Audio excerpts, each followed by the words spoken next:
Hello, everyone. Welcome back to Crypto Cash. Thank you very much for joining me here today. This is your one-stop shop for cryptocurrency analysis, among many other things. Now, we're going to take a look at one of my favorite coins here, of course, which is VTHO. It's more so a token, but I like to refer to them as all as coins. Honestly, it just makes a lot more sense. And I want to thank my community members for recommending that I cover this because most of my patrons are fan favorites of VTHO. So, why not? Again, thank you very much for your recommendation. I do appreciate you. Moving forward, I'm not a financial advisor. This is for educational purposes only. You must always do your own research and take ownership of your own trades, right? That's why I want to do this. That's why I actually created this community, is because I would like to teach other people how to fend for themselves, or in this case, trade for a lifetime instead of just for one day. Okay, so something to think about, something to consider, of course. But that is my goal, and if you stick around, I guarantee you're going to learn a thing or two. If you're new to the channel, if you're back, welcome back, and thank you so much for all your support. Also, if you would like to support me, I do have a Patreon account. Link in the description below. I technically share all of my trades with my community members, so you have the best experience possible, right? So again, I try to make sure you trade for a lifetime, but also we can trade together separately, in that sense, where I provide all of my entry points, my exit strategies, and more importantly, my profit targets. And I have about an 80% success rate in the last 2 months so far in that community. So thank you again for having joined. You know who you are. If you aren't joined, that's perfectly fine. Reference my Telegram community. Got a good group of folks there as well. That's also growing. Be smart and be wise. Let's go ahead and learn as much as we possibly can here. Okay. All right. So I hope you find benefit. Let's just go ahead and get right to it. Let's check it out. All right, folks, let's go ahead and take a look here today at VTHO. And just before we do, we always look at Bitcoin and Ethereum first. So if you're new to the channel, we look at those two to make sure we understand kind of what's going on in the market, because every good trader will understand and look at all angles before just jumping into an altcoin, because Bitcoin obviously has a lot of influence. Okay, so we'll take a look at that here. First thing to preface here is the fact that I use TradingView.com desktop application, or just the website itself. Both work fantastically. They translate into your mobile device as well. Very good, seamlessly, for lack of better terms. I do recommend the paid versions. I have a link in the description below for a free month if you want to check that out. Only recommend the paid versions over the free because you get more than 2 indicators present at a time, and I like to cycle through 5 to 10 indicators in any given time frame, right? So honestly, that's kind of what I recommend. Check that out in your own time. If not, that's okay too. The basic free version is perfectly fine. Now, I like to utilize on the 4-hour chart my simple moving averages, the 200 and the 50. 200 is the purple line here, is trailing below, and the 50 is up here, getting closer to the price action. So it's presently working as a support level, kept the price up, and it was previously working as a resistance. So obviously, we'll see what happens here soon. Now, looking at the support levels, we got a support at 42,500. A secondary support at 44,200. This was tested a couple times here recently, and as it rejected and stayed above. And then, of course, we've got a major potential resistance, but still a support at 46,500. And obviously a major resistance at about 48,000, more so 47.8. But generally speaking, right now, we are in this channel here, and we are essentially just kind of hanging out, so to speak. But the price was, hiked up here yesterday and then it squeezed out here today. So generally speaking, we're just kind of hovering around 47,000 right now. Bear in mind also, big picture, 50,000 is a major resistance. So if we do break free from 47,800, it could go straight up to 50,000 and reject, because that was the next major resistance, because that's been tested a few times in the past. If you look back here, there's quite a lot of price action there. Technically, it's on the 1-day chart. You can see it the most, because we've got a few support here and a few resistances there. So just something to note for Bitcoin right now. Moving on to Ethereum. Here's what we're looking at for Ethereum. It's essentially a copy and paste, right? So Ethereum is doing almost the same as Bitcoin. Obviously, it's not as dramatic because Bitcoin has like these really high and really low, quick little 15-minute bursts, whereas Ethereum has a tendency of more so just kind of being a nice smooth average, but it's still the same, right? We're up over the 50, we're up over support at 3250, and of course the secondary support at 2900, which was tested roughly 10 times in the past before Bitcoin had a tendency of dumping down to 30,000 or sub 30,000. Either way, Ethereum is on a tear right now, essentially being very consistent. So, I would venture to guess that we're going to see the next major resistance at 3550 get tested soon. I would say within the next week or two, we're probably going to see that, maybe even sooner. but just kind of a rough estimate. One more week, and I say we're going to be right at that resistance level. Moving on to VTHO, let's take a quick peek at the one-day chart first and see what's going on. What was VTHO's average true range? So April 17th is right here, first major Bitcoin sell-off. That was essentially its all-time high at 28 cents.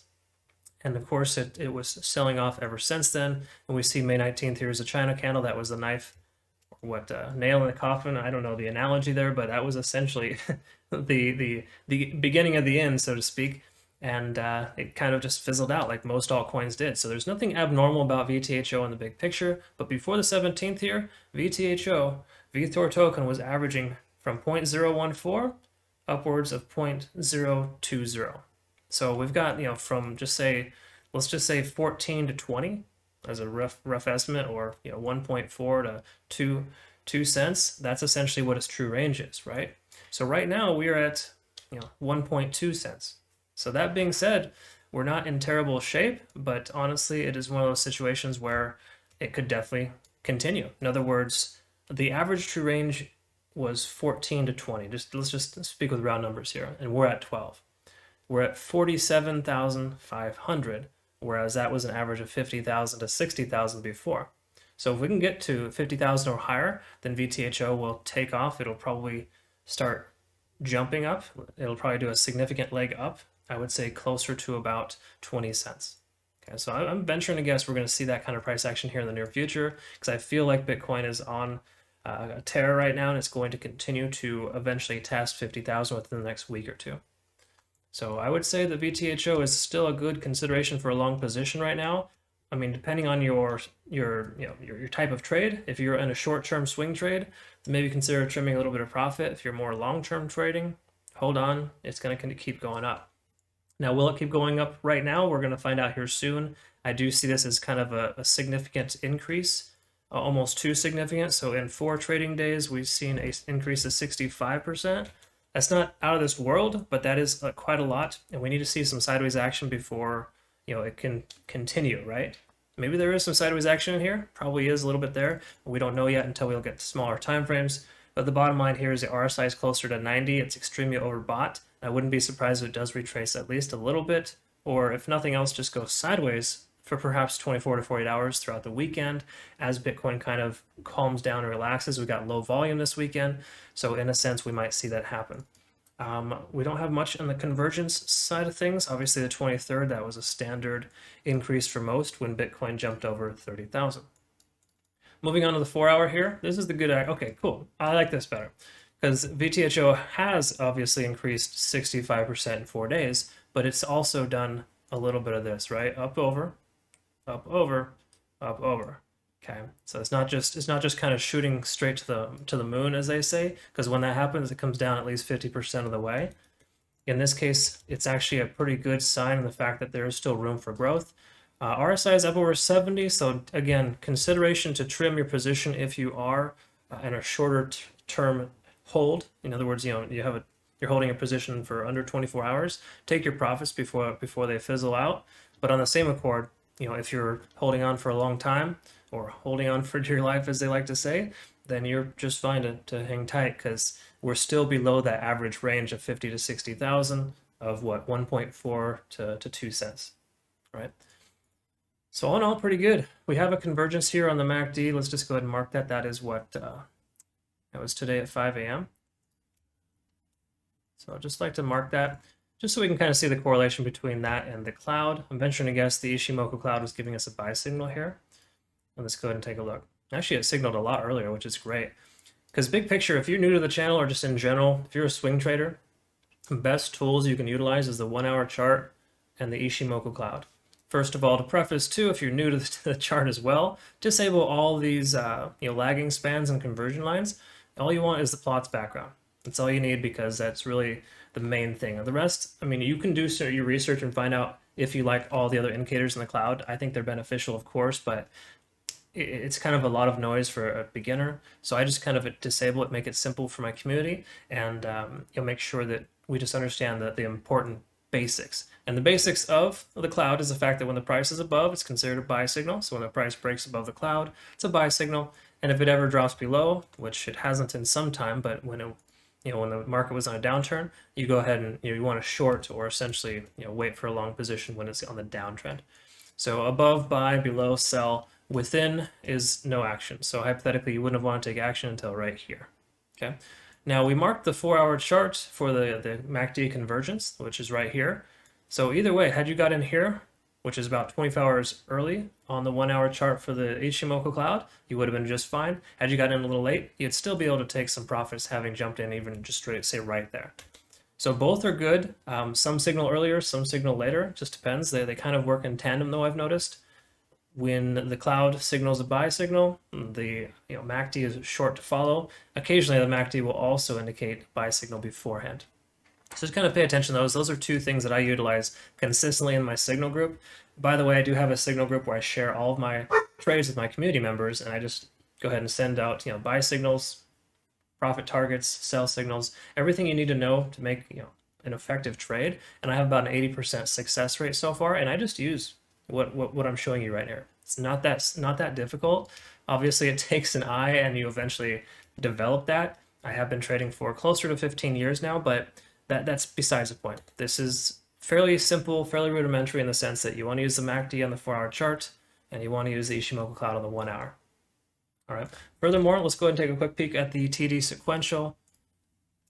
All right, so we're looking to see probably reversals soon. If you're new to the TD sequential, it's pretty straightforward in the sense that you're looking for a 9, okay? Now, there's a lot of other moving parts, of course, but generally speaking, what it does, it looks 4 candlesticks back behind, and it sees if this candlestick is higher or lower.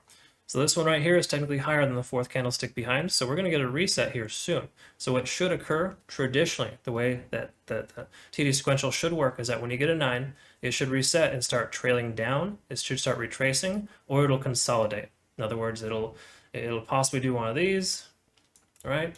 Or it could possibly just do one of these. We don't truly know, of course, but generally speaking, with this being a little on the overextended side, I wouldn't be surprised if we at least get some sideways action and or a slight retracement. It shouldn't continue upwards any further unless Bitcoin pumps to, what, to say 48,000, right?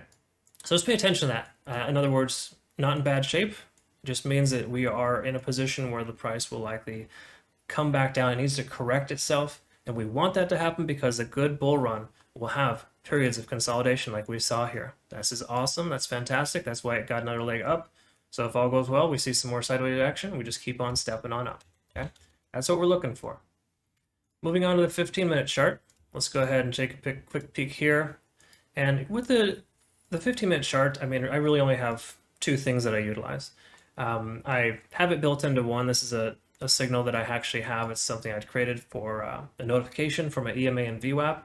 Basically, just give me buy signals and sell signals. Now, you don't necessarily have to use this, but I provide this to my community members for my Patreon. But the bottom line here is that how it works is you're using the VWAP and the EMA. So the VWAP is this blue line here. That's the volume weighted average price. It takes the volume last 24 hours, express it as a price. That being said, right now, the price should be at 0.0115. So basically 1.15. Whereas the price is currently at 0.0127. What that basically just means, we have a variation of about 10%. Anytime that standard deviation gets larger than 10%, it's almost always going to come back down. So if you take a look here, and you see here where the VWAP was too far extended, that was 15% at its highest point. Big surprise, it came retracing back down. All right, so we've got a 9 on the 1-hour chart for TD sequential, indicating a reversal. We've also got an overextension on the VWAP telling us that the price is outside of that comfort zone. Right, there's a standard deviation essentially.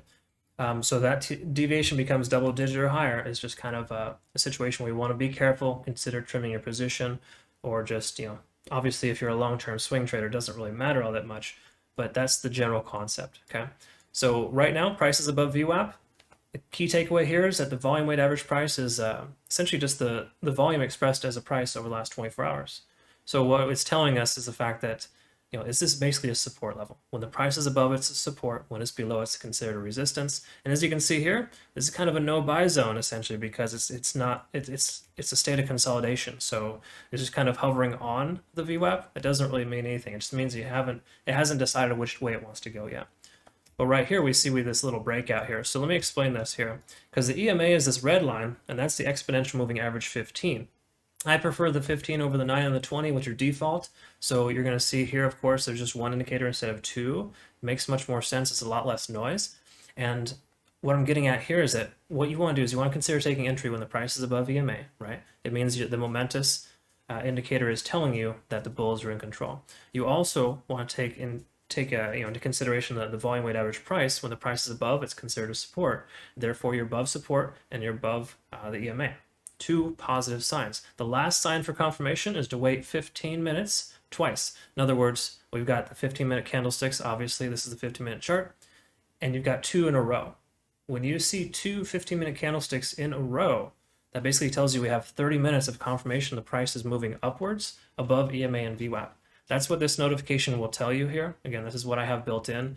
Without it, you're fine, don't get me wrong. You could still look for this and identify it. It just makes it a little easier. So it sends me a notification when I have my EMA and VWAP, right? So that's a positive thing there, of course, but what I'm getting at is that you want to kind of consider waiting for confirmation before taking entry. And the main reason why is it's just so much better because it increases your odds of success, right? We looked at the 4-hour chart. We saw we have a convergence on the MACD. We're in the green. We saw we're above the Ishimoku cloud. We're also looking good there too. And obviously, if you are back here looking for an entry point and you see the price starting to increase above EMA and VWAP, that's your final confirmation you need to know that you're on the right track. Okay, so I just basically use all these things together in combination in my in my own trading style, and I share that with my community members too. So check that out in the description below if you're interested. Basically, I share all of my trades with my community members. Some weeks are heavier, some weeks are less. Honestly, it just kind of all averages out. But I provide you with best practice, good entry points, and obviously profit and sell targets too to ensure that you still stay profitable, right? Anyways, it's a good community. It's starting to grow very rapidly. So I do want to thank all of my members right now, my Patreon subscribers. You're fantastic. Honestly, I wouldn't be here without you. I really do appreciate you. And I'm happy that it's working well for you too. Thank you for the positive feedback. But either way, if you're new to the channel, doesn't matter. Check that out if you want. If you don't, that's okay. Just keep watching my videos so you kind of get the feel for it and you can teach yourself. The best traders are going to take a little bit from everyone. So you don't necessarily have to apply everything you learn here today in your own life. Take other things you've learned from other traders too. Okay, that's the important thing. Everything I have here is just a combination of things I've learned, by osmosis, and more importantly, just application. In almost 15 years, I've made a lot of mistakes, and I make a lot less so now too. You just have to stick to a system and be very cautious, be careful, respect the market, do not gamble. That's the bottom line here. This is not gambling, right? If you want to gamble, go to a casino. You'll lose your money just the same, right? The house always wins. Well, this application of what I teach you allows you to become the house, right? I mean, I have an overall average of 75, 85%, somewhere in that range.